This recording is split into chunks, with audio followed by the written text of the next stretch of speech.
Le cas Jekyll, à l'origine, c'était une commande de Denis Podalides qui souhaitait incarner Jekyll Hyde, parce que pour un comédien, c'est merveilleux d'être deux personnages en un seul corps, et qui m'a donc demandé si je voulais bien essayer d'écrire un monologue. Ça faisait très longtemps que j'avais envie d'écrire pour le théâtre et que je n'osais pas y aller, que je me posais en particulier la question de savoir comment faire circuler la parole entre les personnages d'une manière qui soit non réaliste, et de manière aussi à ce que toutes les voix des personnages concourent à fabriquer une voix qui serait la voix du texte. Je me heurtais à cette question. Et donc le fait qu'il y ait une commande, qu'il y ait une demande, qu'il y ait cette attente de Denis m'a aidé, mais aussi le fait qu'il me demande un monologue, qui était pour moi une transition douce vers l'écriture du théâtre. C'est-à-dire que je quittais le récit, que j'écrivais pour une parole proférée, mais que malgré tout, je n'avais pas à me poser cette question-là de la circulation de la parole qui m'arrêtait. Et en même temps, ce monologue devait être polyphonique, puisque c'était Jekyll et Hyde, que je ne souhaitais pas qu'on puisse faire une bipartition très simple de la parole, qu'on puisse dire ici c'est Hyde qui parle, ici c'est Jekyll, sauf à la fin, dans la scène d'agonie où la parole est vraiment distribuée. Mais sinon, ce qui m'intéressait, c'était justement d'écrire une parole qui soit instable, qu'on puisse tantôt, enfin qu'un même énoncé puisse aussi bien être référé à Jekyll qu'à Hyde, même dans les moments de rationalisation scientifique où au fond cette rationalisation, ça peut être un effort de Jekyll pour demeurer à la surface, mais ça peut être aussi une folie de Hyde, une folie obsessionnelle de Hyde. Et je souhaitais ça, en fait, qu'on soit toujours dans l'incertitude au sujet du statut d'énoncé. Est-ce que c'est Hyde qui parle, est-ce que c'est Jekyll? Et d'ailleurs, chaque soir, Denis dit le texte différemment et on entend différemment la provenance de cette parole, justement, un soir sur l'autre. J'ai lu Stevenson de manière très souple, pas du tout d'une manière organisée, en me demandant ce que j'allais retenir, Je lisais un petit peu et puis j'écrivais. J'amassais des matériaux comme ça, c'était plutôt une espèce de contamination libre de l'univers de Stevenson vers ce que j'écrivais. Et puis aussi, j'ai nourri l'écriture d'autres textes. J'ai lu le Frankenstein de Mary Shelley, que je n'avais jamais lu, qui est un texte absolument magnifique, romantique, avec des changements de narrateur, des paysages incroyables. Il y a un texte très, très émouvant, parce que la parole est donnée aussi à la créature, et il y a un drame de cette créature qui est abandonnée à la naissance par le savant, Frankenstein, et qui hante en fait le texte de Stevenson. Le roman que Stevenson écrira juste après, Le Maître de Ballantrae, est dédié au fils de Mary Shelley. Donc il y a vraiment une circulation d'univers. Et puis j'ai lu aussi un texte ultérieur, L'Homme Invisible, que j'avais jamais lu. Donc des histoires de scientifiques à qui il arrive des histoires fantastiques. Et puis j'ai vu aussi des adaptations cinématographiques qui racontent en général d'autres histoires, qui féminisent le casting, qui inventent une maîtresse, une fiancée à Jekyll. Voilà, l'écriture s'est nourrie de tout ça, de ces films que j'ai vus, des livres que j'ai lus autour, et d'une relation très souple au texte de Stevenson, dont j'ai gardé les péripéties, la structure comme ça un peu austère de la petite fille qu'on piétine et puis le meurtre du vieillard. Il n'y a pas de femme dans le texte de Stevenson, à part la petite servante qui est assise au meurtre et la passante qu'on gifle. De même que le texte est polyphonique par essence, puisqu'on ne sait jamais si c'est Hyde ou Jekyll qui parle, et même le texte est adressé à Utterson, qui est un ami de Jekyll, mais il est aussi adressé au public. Donc il y a tantôt des adresses à Utterson, dans la relation privilégiée de l'amitié, privilégiée et complexe, puisque à la fois il se confie et il sait la peur qu'il est en train de créer par cette confidence. Et puis des adresses à la salle qui sont sans doute la trace de la présence des adresses aux lecteurs dans mes romans, mais aussi une manière de vérifier ce contact pendant la représentation. Par exemple, il y a un moment où Jekyll et Hyde disent qu'il va se passer ici une légère agitation de vos molécules. Voilà, essayer de donner un frisson par ces adresses un peu inhabituelles à la salle et l'associer à l'expérience, à ce qui va se passer sur scène.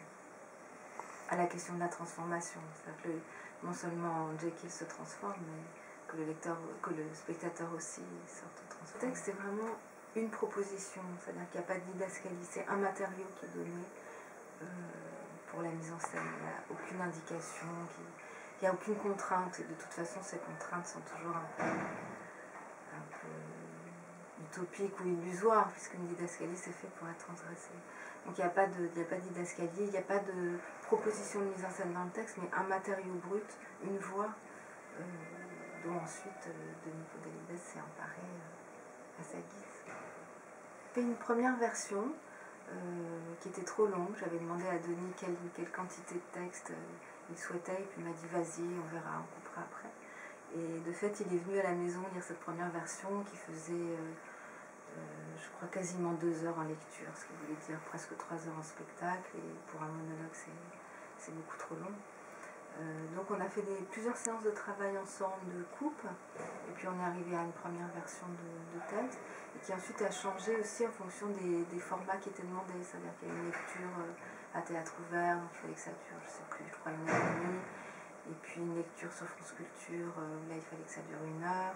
Donc on a aussi fait des coupes. J'ai découvert aussi une manière de retravailler le texte qui n'était pas la manière solitaire et anxiogène qui est celle du roman, où à force de retravailler le texte, on ne sait plus si on l'abîme ou si on l'améliore.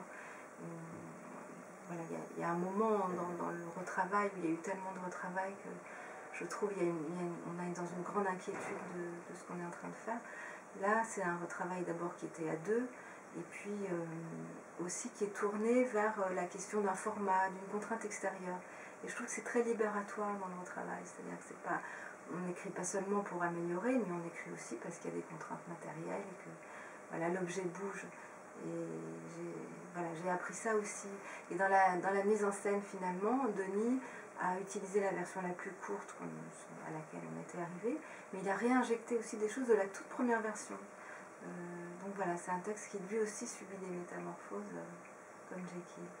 La question, c'était qu'il n'était pas possible de construire la pièce sur un suspense, c'est-à-dire que même ceux qui n'ont pas lu Stevenson, même ceux qui n'ont vu aucune adaptation cinématographique, savent que Jekyll et Hyde, c'est le même. Je crois qu'on ne pouvait pas construire de tension dramatique là-dessus. Donc l'idée, c'était d'introduire la peur autrement, et de l'introduire, je crois, à la fois par le moyen des adresses, qui sont quand même les adresses aux spectateurs, qui sont quand même une petite manière plus ou moins discrète de le violenter, mais aussi par l'humour, dans la mesure où l'humour est aussi une émotion, et paradoxalement, ne me semble pas une manière d'atténuer la peur, mais au contraire, sinon de la provoquer, du moins de négocier avec elle, de faire advenir ce rire de spectateur, qui est une chose qui tranche le silence de la salle, qui est une chose, c'est coupant un rire de spectateur, parfois c'est gênant pour les voisins, c'est une chose assez violente, une manière de se manifester comme spectateur dans la salle, d'exister d'une manière sonore, alors qu'en principe on est dans le silence. Et qu'en provoquant ce rire, on provoque une émotion justement qui flirte avec l'émotion apparemment contradictoire de la peur. Et généralement d'ailleurs les passages les plus drôles sont aussi les passages les plus terrifiants. Les passages en particulier de meurtre ou du piétinement de la petite fille qui sont traités avec humour, mais parce qu'il me semble que c'est très difficile de faire peur au théâtre, c'est très difficile de faire peur avec une histoire qu'on connaît, et que justement en provoquant ce rire-là, on provoque peut-être un malaise d'un autre type, et qu'on joue aussi avec la peur comme une chose, au fond aussi comme une chose de l'enfance, comme un plaisir de lecture d'enfance aussi. C'est extraordinaire quand on vient du roman de voir une restitution de son travail. Il y a une chose tellement vivante dans l'incarnation, la voix, le corps, le déplacement, l'énergie que ça suppose, le travail collectif aussi, parce que Denis a beau être seul sur scène, il y a la régie, il y a le son, il y a le décor, il y a toute une énergie de travail qui transforme l'énergie première de l'écriture, et ça c'est magnifique pour un auteur de voir ça. La peur, elle n'est pas seulement inscrite dans l'écriture, elle est aussi fabriquée par le travail d'interprétation de Denis Podalides, aussi par la manière dont la lumière vient le dissimuler ou le révéler, ou jouer comme ça des zones d'ombre et de lumière. Il y a un très beau travail sur la lumière qui découpe sa silhouette sur les scènes. Et Denis est un acteur tel qu'il arrive à me faire peur sur mon propre texte. Alors je connais le texte, mais il arrive encore à m'impressionner. Je me souviens encore de la première fois où je l'ai vu en répétition à Amiens. Donc il voulait me montrer un tout premier état du travail. Il était bien sûr pas encore en costume, les costumes ont été dessinés par Christian Lacroix. Mais là il était donc en tenue habituelle, c'était vraiment Denis Podalides en costume de ville. Et je le voyais essayer, souffrir dans le rôle. Enfin, je le voyais voilà, pris de cette chose terrible de Jekyll qui se laissait submerger par Hyde. Et j'étais très émue de ça et un peu malheureuse de ce que je lui faisais subir en fait à travers ce rôle terrible. Du coup, j'ai écrit dans la continuité, puisque le temps que les spectacles se montent, l'écriture est déjà un petit peu ancienne. J'ai été invitée au festival d'Hérisson, où j'ai écrit une pièce courte d'une demi-heure qui s'intitule Baba court dans les paysages, qui a été mise en espace par Philippe Calvario. J'ai écrit une petite forme pour la Comédie Française sur l'argent, une pièce encore plus courte, une vingtaine de minutes.